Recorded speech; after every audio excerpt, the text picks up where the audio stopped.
Tervehdystä taas kaikille. Tänään tehdään paprikapastaa, joka onnistuu näinkin yksinkertaisesta aineksesta. Eli 2 paprikaa.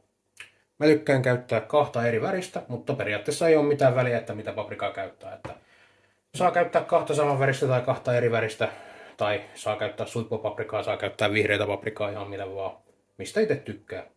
Mutta mun mielestä on kiva, että on 2 eri väristä, niin tulee kivan makusta, tulee kivan väristä.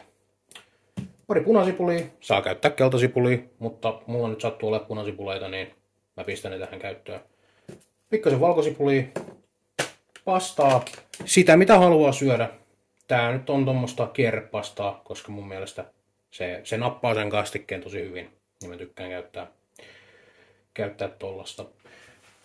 Pastaa käytetään myös sen verran, mitä itse haluaa ja jaksaa syödä. Eli mä käytän vähän yli puolet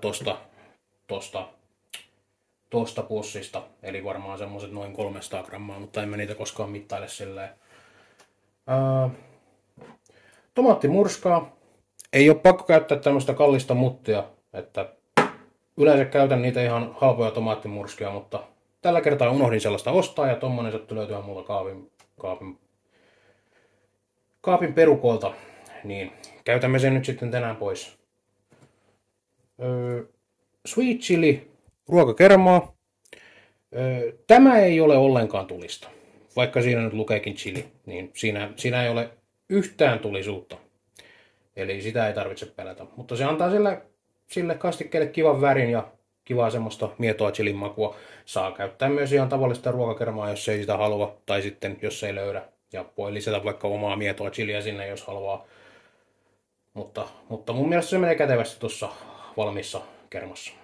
Ja sitten viimeisenä tämmöistä balsamikoa. Pistetään ihan pieni määrä vaan. Se ei sen enempää tarvitse. Ja sitten vielä sokeria ja suolaa, mutta mä nyt en nähnyt sitä tarpeelliseksi laittaa niitä tähän. Eli aloitellaan samalla tavalla kuin viimeksi, eli käsitellään nämä meidän kasvikset. Aloitellaan näistä paprikoista, kun ne on nyt meille uusia. Eli minä olen nämä ehtinyt jo huuhtelemaan. Eli sitä en tässä kameralla erikseen tee. Ja me halutaan tehdä näistä suikaleita. Ja se onnistuu niin, että ensin otetaan tästä tää kanta pois. Näin. Ja me halutaan tämä keskellä oleva tämä siemenmössö pois. Ja se tehdään niin, että varovasti vaan leikataan tuosta nämä kohdat, mistä se on kiinni.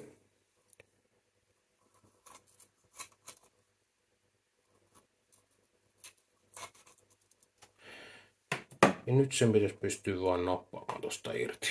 Näin. Ja se voi jättää roskiin, ei sillä mitään tehdä. Eikä me tehdä mitään tälläkään palolla. Sitten laitetaan tämä halki. Ihan sama mistä kohtaa. Siitä mistä menee helpoiten. Ja sitten aletaan leikkaamaan suikaleiksi.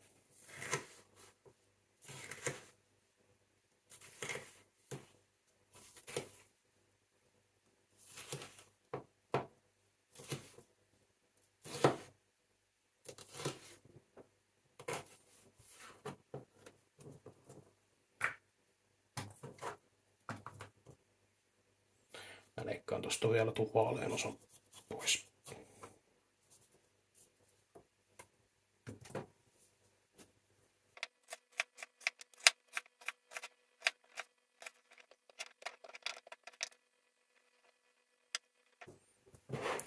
Näin, ja toinen paprika ihan samalla tavalla.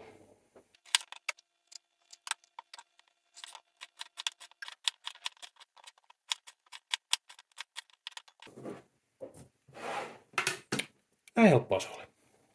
Seuraavaksi nämä punasipulit.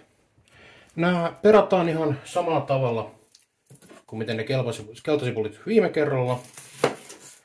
Tästä näin. Nuppi pois ja kannan puolelta puoliksi.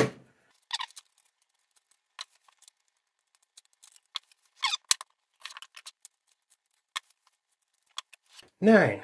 Ja ne saa leikata ihan siihen muotoon mitä haluaa, mutta mä ajattelin, että nyt kun on paprikat on suikaleita, niin tehdään näistä sipuleistakin suikaleita, niin leikataan vaan näin.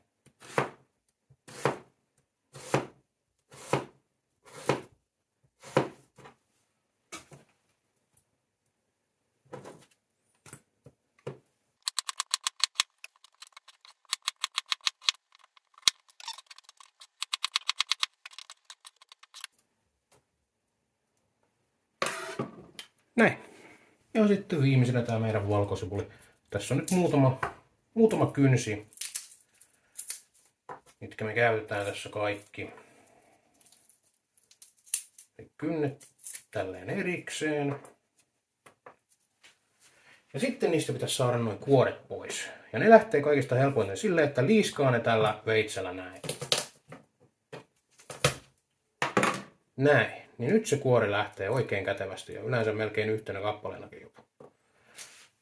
Sama näille kaikille.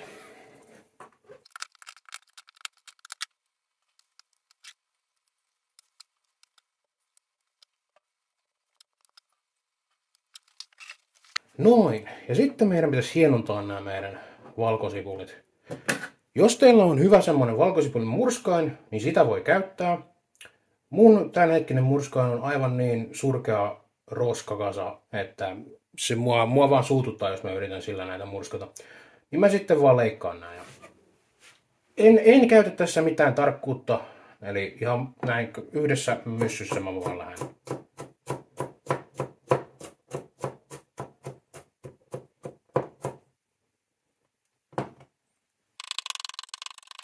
Tähän ei nyt ole mitään sen hienompaa tekniikkaa, että niitä vaan leikataan, kunnes ne näyttää sopivan pieneltä. Ja sitten kluho.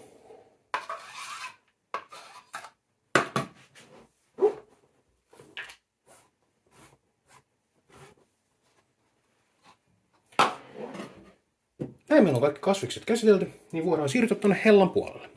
Eli tässä ruoassa tulee olemaan 2 osaa, eli pasta ja kastike. Ja me tullaan tekemään ne vähän niin kuin samaan aikaan. Niin aloitellaan sillä, että valmistellaan tämä meidän pastan keitin vesi. Siellä on varmaan 1,5 litraa vettä. Ja pasta keitetään aina suolatussa vedessä, eli lisätään sinne suolaa. Tässä on nyt noin 2 teelusikallista suolaa. Laitetaan se sinne. Ja sitten sekoitellaan se vielä sinne sekaan, että se ei jää semmoiseksi kasaksi vaan siihen pohjalle. En mä tiedä, onko sillä oikeasti mitään väliä, mutta mä tykkään aina sekoittaa sen tonne sisään.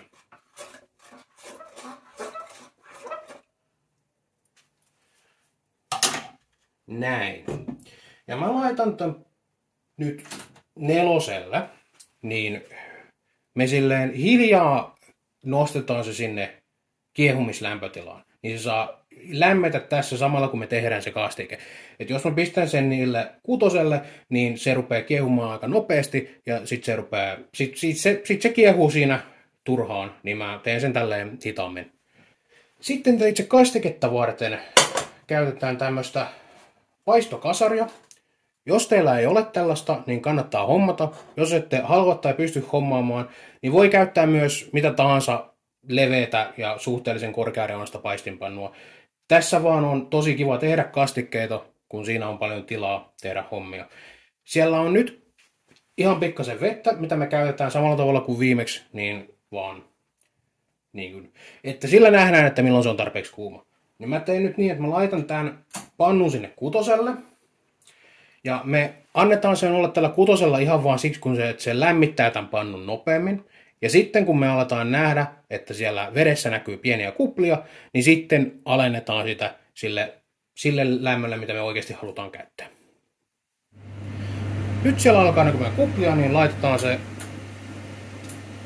pienemmälle, kaadetaan vedet pois. Ja sitten laitetaan öljyä. Nyt kun on italialaistyylistä ruokaa, niin käytän oliiviöljyä, mutta saa käyttää rypsiöljyä, saa käyttää voita, saa käyttää margariinia, ihan sitä mitä itse haluaa. Pikkasen vaan öljyä sinne näin.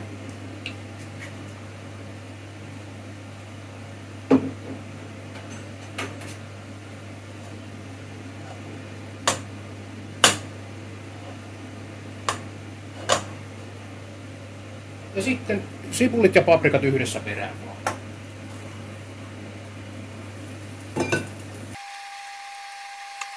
Ja sitten ihan samalla tavalla kuin viimeksi, niin kypsennetään ne hitaasti tällä matalalla lämmöllä.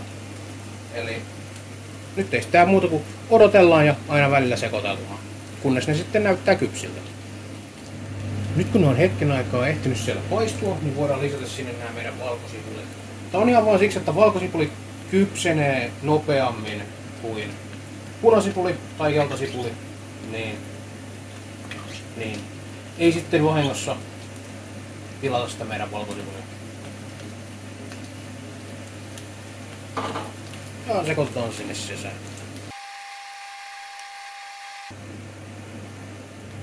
Meidän sipuli ja paprika näyttää tässä vaiheessa aika hyvältä, eli sipuli on päässyt pikkasen vaihtaa väriä ja paprika on päässyt pikkasen pehmentymään, niin sitten lisätään tää meidän balsamiko. Eli tätä on aika helppo laittaa liikaa, eli jos et tiedä mitä teet, niin laita mieluummin liian vähän kuin liian paljon. Ja mäkin laitan tätä ihan pienen lorauksen vaan, eli näin. Sekoitellaan sitä tänne sisään pikkasen ja annetaan sen pikkasen kiehahtaa pois. Eli vielä hetken aikaa jatketaan tätä, kunnes se balsamiko on päässyt pikkasen vielä kiehahtamaan pois. Ja sen jälkeen ruvetaan lisäämään meidän tomaattimurskaa. Ja nyt voidaan lisätä meidän tomaattimurskaa. Kaadetaan vaan sisään. Näin. Ja sitten mä teen vielä tällä tavalla. Eli mä tuolla vesihanassa niin kuin pienellä määrällä vettä huuhtelin noin reunat ja sitten kaadetaan se tomaattinen vesi sinne sisään. Ja sekoitellaan huolellisesti. Seuraavaksi tässä on ruokalusikallinen sokeria ja teelusikallinen suolaa.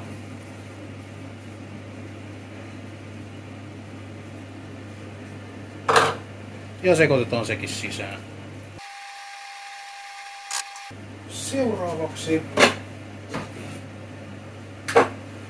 jos on kansi päälle, se saa siellä kiehua semmoiset 10 minuuttia nyt ainakin vähintään. Ja kappas vaan, meidän keitinvesi kiehuu siellä juuri sopivasti. Jotenka voidaan laittaa nämä meidän pastat sinne sisään.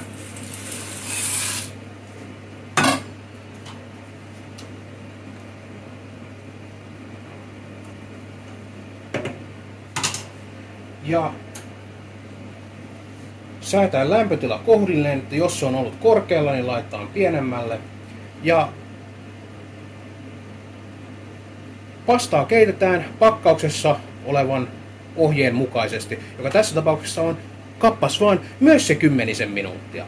Eli me saadaan meidän kastike ja pasta tässä samaan aikaan keitettyä. Eikö se olekin ovelaa? Eli mä menen tuosta laittamaan ajastimen 10 minuutille ja palataan asiaan sitten. Siellä se pasta kiehuu ihan kunnolla. Eli sekä pastaa että kastiketta kannattaa tosiaan aina välillä sekoitella. Että ei kannata jättää niitä vaan tänne seisoskelemaan ilman valvontaa. Että aina muutaman minuutin välein käydä pikkasen sekoittelemassa ja katsomassa, että miltä siellä näyttää. Ja täällä kaikki näyttää oikein hyvältä. Nyt meillä on enää pari minuuttia, kun tuon meidän pastan pitäisi olla valmista. Niin se tarkoittaa sitä, että me voidaan lisätä se meidän kermataito meidän kastikkeeseen.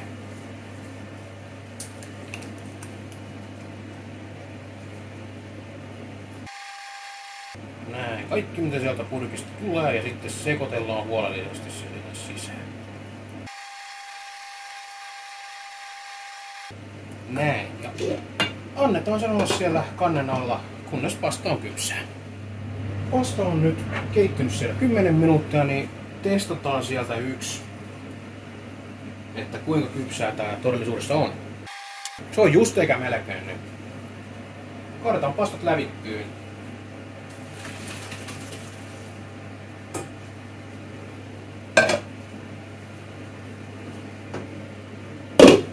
Ja tarkistetaan tää meidän kastike.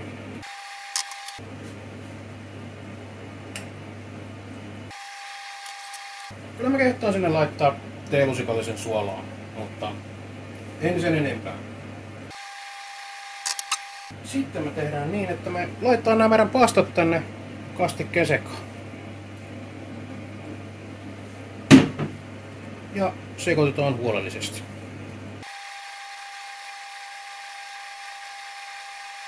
Näin. Meidän ruoka on nyt valmista, eli seuraavaksi voidaan siirtyä sitten tarjoiluun.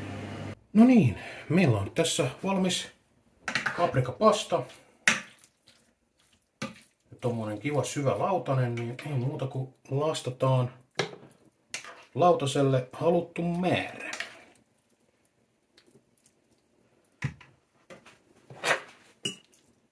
Näin.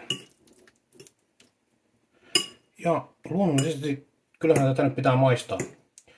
Vielä ihan kamerankin nähdä. Eli yrittää ottaa näitä pikkasen kaikkea ja maistetaan. Joo. Joo. Oikein onnistunut annos jälleen kerran.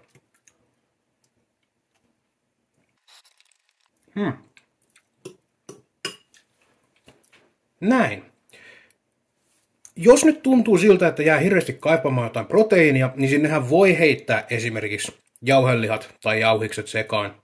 Sopii oikein hyvin ja olen niin aikaisemmin tehnytkin.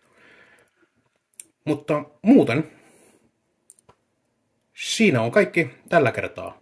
Eli ei muuta kuin onnellisia kokkaushetkiä kaikille.